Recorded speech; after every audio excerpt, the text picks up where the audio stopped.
Times were tough at the buzzword factory. They had coined it in the early 90s with Internet www. Then again in the mid-90s with .com.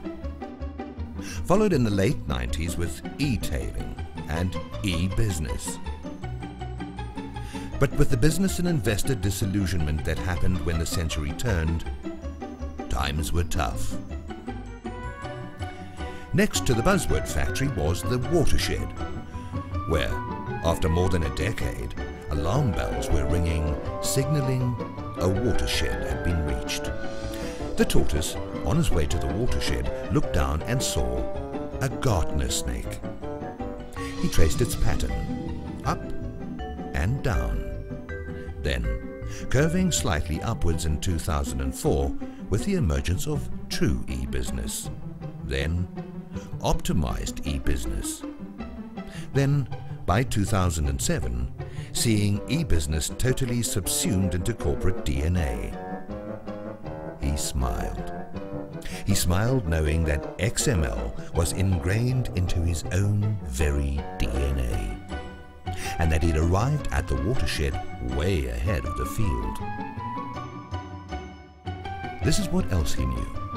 Firstly, that between 2007 and 2012, the buzzword factory will replace ERP, Enterprise Resource Planning, with ERM, Enterprise Resource Management, and that one system would not only control all, but would be all.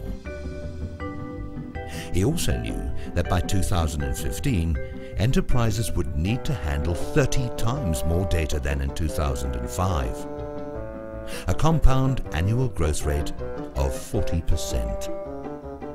He smiled. He knew that in just 2 years up to 2006, he had seen 600 enhancements poured into his ERP software, all of it effortlessly passed into his users' systems. He knew he could cope with any increase in data needs. The third thing the tortoise knew was that the buzzword factory's latest offering, SOA, Service-Oriented Architecture, had been an integral part of his system offering for years. Likewise, the Business Process Platform. Likewise, Event-Driven Architecture, EDA. So what, he thought. This is for the others to play catch-up with. The fourth and last thing he knew was something he'd heard at the buzzword factory.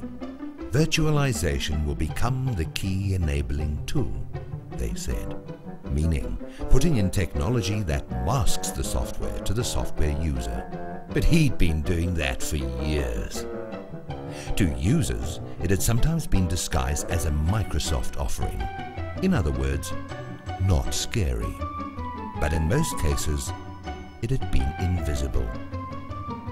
So, as the tortoise eventually passed the watershed, he knew that competitors and the marketplace as a gigantic whole were just about to reach it in 2006, by which time he'd just about made it to 2012. Syspro, simplifying your success.